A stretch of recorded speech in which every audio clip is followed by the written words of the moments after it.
Hello everyone, welcome to G Centric. और आज एक नया यूनिट, नया अध्याय स्टार्ट होने वाला है जिसका नाम है चॉपर। ठीक है, अभी तक हम लोग क्या खत्म कर चुके हैं, सारे बेसिक्स खत्म कर चुके हैं और एक बड़ी यूनिट, पावर इलेक्ट्रॉनिक्स की एक सबसे बड़ी यूनिट जिसका नाम है रेक्टिफायर, वो भी हमने फिनिश कर दी है। आई थिंक 55 या 56 लेक्चर्स होंगे उस पूरे रेक्टिफायर में और बहुत अच्छे तरीके से हम लोगों ने बहुत लार्ज क्वांटिटी में न्यूमेरिकल सॉल्व करे हैं। ठीक है, और आपको पसंद भी बहुत आ रहा है और बहुत सारे स्टूडेंट का मुझे एक अप्रिशिएशन मिल रहा है कि सर आप एक रोड मैप जो बताते हो किसी भी यूनिट का, वो बहुत ही मायने रखता है, क्योंकि पावर इलेक्ट्रॉनिक्स जैसा पेचीदा सब्जेक्ट, कॉम्प्लेक्स सब्जेक्ट को पढ़ने के लिए, सीखने के लिए रोड मैप बहुत ज्यादा जरूरी है। ठीक है, तो इस यूनिट का भी मैं आपको रोड मैप बताऊंगा थोड़ी देर से। अच्छा, यूनिट 7 चॉपर। चॉपर का मतलब आप अभी ये समझ लीजिए, बाकी डिटेल में एक एक करके मैं डिटेल में हर चीज बताऊंगा। अभी ये समझ लीजिए कि एक तरह का ये हमारा क्या है, डीसी का ट्रांसफॉर्मर है ना। जैसे एसी का ट्रांसफॉर्मर क्या करता है, नॉर्मल एसी पे ही होता है हमारा, ट्रांसफॉर्मर क्या करता है, वोल्टेज को स्टेप अप और स्टेप डाउन करता है। वैसे ही ये जो चॉपर है ये हमारे डीसी वोल्टेज के लेवल को चेंज करेगा। डीसी के वोल्टेज को कम भी कर सकता है और इंक्रीज भी कर सकता है, इंक्रीज और डिक्रीज दोनों कर सकता है। स्टेप अप और step down of DC voltage has been done by this chopper. ठीक है, चलिए तो आगे बढ़े हम लोग। तो ये हम लोग ये बोल सकते हैं कि ये असल में हमारा डीसी का ट्रांसफार्मर है, इक्विवेलेंट। जैसे जो ट्रांसफार्मर एसी का होता है उसका इक्विवेलेंट डीसी का ट्रांसफार्मर है। इसका मेन काम ये होता है कि जो भी फिक्स्ड डीसी इनपुट जा रहा है, जो फिक्स्ड डीसी है उसको वेरिएबल डीसी में कन्वर्ट करता है। क्या में कन्वर्ट करता है? Variable DC output. ठीक है, अब इसकी जरूरत क्यों पड़ी, ऐसी क्या नीड हो गई कि हमें फिक्स डीसी को वेरिएबल डीसी में कन्वर्ट करना पड़ रहा है? कोई ना कोई एप्लीकेशन की जरूरत पड़ी होगी हमें, चाहे वो इंडस्ट्री हो या फिर अदर एप्लीकेशन हो, कहीं ना कहीं हमें जरूरत पड़ी होगी, तभी हमने इसका इन्वेंशन किया है। ठीक है, तो चॉपर का मतलब, अभी एक लाइन में अगर कोई पूछे कि व्हाट इज चॉपर, तो आप क्या बोलेंगे? It converts fix DC into variable DC output. ठीक है, एक तो वेरिएबल भी बना सकता है और साथ में एक और चीज ऐड कर सकते हो कि ये वोल्टेज के लेवल को बदल सकता है। वोल्टेज के लेवल को, फिक्स्ड वोल्टेज लेवल को अप भी कर सकता है और डाउन भी कर सकता है। ठीक है, इसीलिए हम लोग समहाउ इसको बोलते हैं कि ये हमारा कैसा काम करता है, जैसा हमारा एसी में ट्रांसफार्मर काम करता है उसी के इक्विवेलेंट ये डीसी का ट्रांसफार्मर बोल सकते हैं ना। एक्चुअल में दोनों को हम लोग सिमिलरली एक ऑब्जर्वेशन कर सकते हैं, बट ऐसा नहीं कि ट्रांसफॉर्मर हो जाएगा। ठीक है, चलिए आगे चलते हैं। तो सबसे पहले मैं आपको पूरा रोड मैप बताऊंगा कि डीसी को कैसा पढ़ने वाला। अच्छा, गेट के एग्जामिनेशन में यहां से कई बार 2 क्वेश्चन आ जाते हैं, है ना। इस टॉपिक से पर्टिकुलर, इस चॉपर से कई बार एक ही पेपर में 2 क्वेश्चन आ जाते हैं। वैसे नॉर्मली क्या होता है कि रेक्टिफायर से 1 क्वेश्चन या 2 क्वेश्चन, चॉपर से 1 क्वेश्चन या 2 क्वेश्चन, इन्वर्टर से 1 क्वेश्चन 2 क्वेश्चन। तो किसी साल ऐसा होता है कि रेक्टिफायर से 1 क्वेश्चन है, चॉपर से 2 क्वेश्चन है, इन्वर्टर से 1 क्वेश्चन है।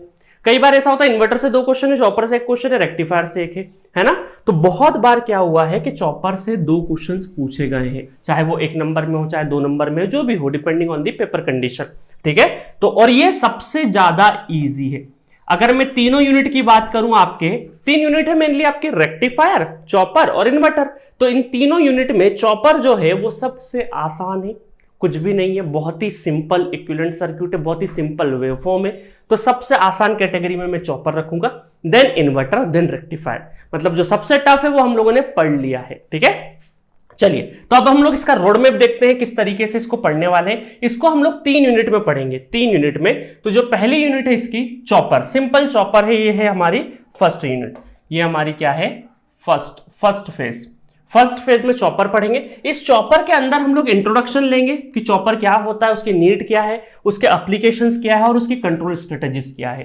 तो असल में यहां से कोई भी क्वेश्चन नहीं आता है, बट ये पर्टिकुलर जो टॉपिक है,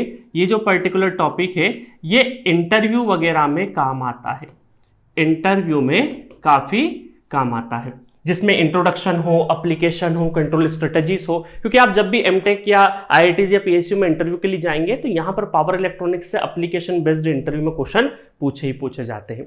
ठीक है, तो ये हम लोग कवर करेंगे। यहां से कोई भी न्यूमेरिकल नहीं आएगा। ठीक है, यहां पे कोई भी न्यूमेरिकल नहीं आएगा, सिर्फ इंटरव्यू पर्पज से और एक दिमाग में थोड़ा ब्रॉड थिंकिंग हो चॉपर के प्रति, है ना, थोड़ी इज्जत बढ़ जाए चॉपर की। तो इस वजह से ये मैं आपको पढ़ाता हूं ताकि आपका इंटरेस्ट डेवलप हो कि चॉपर असल में करता क्या है और किस तरीके से इसने इंडस्ट्री में टेक्नोलॉजी में कितना सपोर्ट किया है, इसने पूरी इंडस्ट्री बदल के रख दी चॉपर ने, ठीक है, बहुत काम का है ये। तो इंट्रोडक्शन, एप्लीकेशन और कंट्रोल स्ट्रेटेजी, ये इसका जो पर्पस है, कोई भी बहुत सारी जगह पे क्या होता है ना, जैसे हम लोग ऑफलाइन क्लासेस में पढ़ाने जाते हैं तो ये थोड़ा सा थ्योरेटिकल पोर्शन हो जाता है, तो इसलिए डायरेक्टली हम लोग यहां से पढ़ाना स्टार्ट कर देते हैं, क्योंकि न्यूमेरिकल क्वेश्चन तो आता नहीं है। बट अभी जी-सेंट्रिक पे आप बहुत ही प्रॉपर तरीके से पावर इलेक्ट्रॉनिक्स पढ़ रहे हैं, तो मैं एक पॉइंट भी, सिंगल पॉइंट भी आपका छोड़ना नहीं चाहता। इस वजह से बहुत ही मजा आएगा, ऐसा बोरिंग नहीं है। थ्योरी का मतलब कोई बोरिंग नहीं होता है, बहुत ही कॉन्सेप्चुअल है, एक एक करके पढ़ेंगे तो मजा आएगा, ठीक है। बट हाँ, यहां से कोई भी न्यूमेरिकल क्वेश्चन नहीं आएगा। चलिए नेक्स्ट देखते हैं। सेकंड पढ़ेंगे हम लोग स्टेप डाउन चॉपर। सबसे ज्यादा यूज होने वाला, अगर हम लोग कंपेयर करें स्टेप अप और स्टेप डाउन में, तो सबसे ज्यादा जो यूज होता है वो स्टेप डाउन ही यूज होता है, प्रैक्टिकल एप्लीकेशंस। तो प्रैक्टिकल एप्लीकेशंस आपके स्टेप डाउन चॉपर के सबसे ज्यादा है, इसीलिए स्टेप डाउन चॉपर को हम लोग डिटेल वर्जन में पढ़ेंगे। इस पर आर और आरएल लोड भी पढ़ेंगे। देखिए, जब मैं एप्लीकेशन इंट्रोडक्शन ही पढ़ाऊंगा तो आरएल लोड यहां पर भी पढ़ा दूंगा, क्योंकि मुझे कंट्रोल स्ट्रेटेजीज बतानी पड़ेगी, तो कहीं ना कहीं चॉपर का बेसिक ऑपरेशन तो बताना पड़ेगा।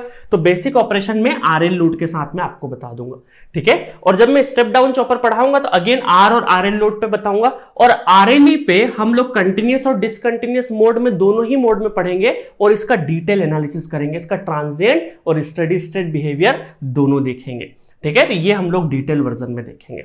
उसके बाद हम लोग small introduction step up chopper का भी ले लेंगे और इनके ऊपर बेहतरीन न्यूमेरिकल करेंगे। उसके बाद सेकंड फेज आता है chopper with filters, choppers with filters. Filter लगा दे। अच्छा, फिल्टर क्यों लगाते हैं हम लोग? कि वेवफॉर्म को स्मूथ करने के लिए, जो क्वालिटी ऑफ वेवफॉर्म है उसको इंप्रूव करेंगे और हार्मोनिक्स को क्या करेंगे? रिड्यूस करेंगे, है ना। क्या करेंगे यहां से? फिल्टर का क्यों यूज करते हैं हम लोग? हार्मोनिक्स को क्या करेंगे हम लोग? डिक्रीज करेंगे, हार्मोनिक्स को डिक्रीज करेंगे और क्वालिटी ऑफ वेवफॉर्म इंप्रूव करेंगे, क्वालिटी ऑफ वेवफॉर्म इंप्रूव, ठीक है, शॉर्ट फॉर्म में लिख दिया मैंने यहां पे। तो अब हम लोग क्या करेंगे? नॉर्मल चॉपर थे, इसमें फिल्टर का यूज नहीं किया था। अब हम लोग क्या करेंगे? चॉपर्स विद फिल्टर, फिल्टर का यूज करेंगे।